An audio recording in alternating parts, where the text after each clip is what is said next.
Ara començarem la casa per la teulada. Bé, si més no, en parlarem. Més concretament parlarem de la coberta. Perquè potser no ho sabeu, però Fustec, a banda de fer cases de fusta, també fa cobertes de fusta per cases que no són de fusta. O que ni tan sols són cases, com en aquest cas, un edifici plurifamiliar fet d'obra convencional i amb un barret de fusta.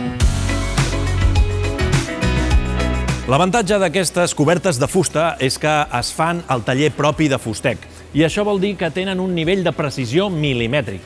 I és que ja sabeu que Fustec talla la seva pròpia fusta amb aquesta màquina de control numèric, i això fa que es pugui portar a l'obra ja tallada i a punt per ser muntada en un 3 i no res. Però tot comença a l'oficina tècnica.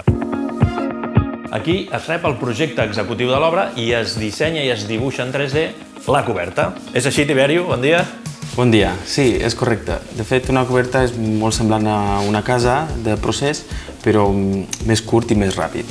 El primer que ens envia un arquitecte és el projecte executiu d'aquest edifici. Aquí tenim la part de coberta i el que fem és agafar aquests plànols i els trasladem al nostre programa, que és el CADWork amb el que treballem. Un cop trasladat la planta aquí al CADWork 3D, el que fem és dibuixar totes les bigues i totes les llàceres a sobre d'aquest dibuix. I ho veuríem més o menys així, amb tot dibuixat. Un cop tenim la primera proposta, fem uns plànols en CAD i en PDF i és el que enviem a l'arquitecte, que es veuria així, la planta i les seccions, i aquí surten totes les mides que quedaran un cop muntada la coberta. Si s'han de fer modificacions, els ho miren, ens trasladen la informació, es fan les modificacions i es torna a enviar. Quant de temps es pot trigar a fer una coberta d'aquestes o a dibuixar una coberta d'aquestes?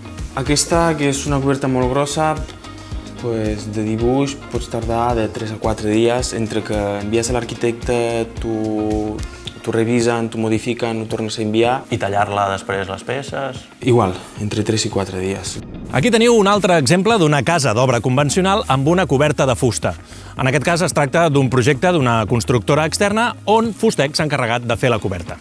Com podeu comprovar, això és una casa feta amb totxo, d'obra convencional, però en canvi té una coberta de fusta.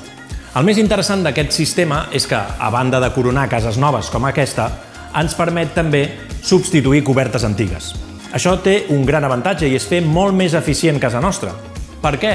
Doncs perquè quan substituïm una coberta podem aprofitar per millorar-ne l'aïllament.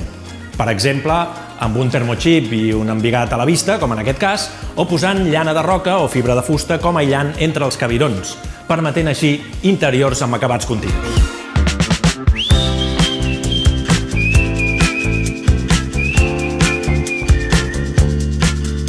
O aquest altre edifici, també plurifamiliar, però en aquest cas a 4 vents, on per cert veiem que hi conviuen diversos materials. Formigó a algunes parts de l'estructura, pedra en el revestiment i aquesta fantàstica coberta de fusta.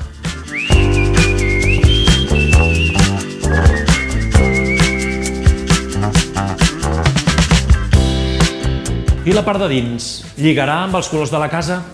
Doncs també, no cal que patiu.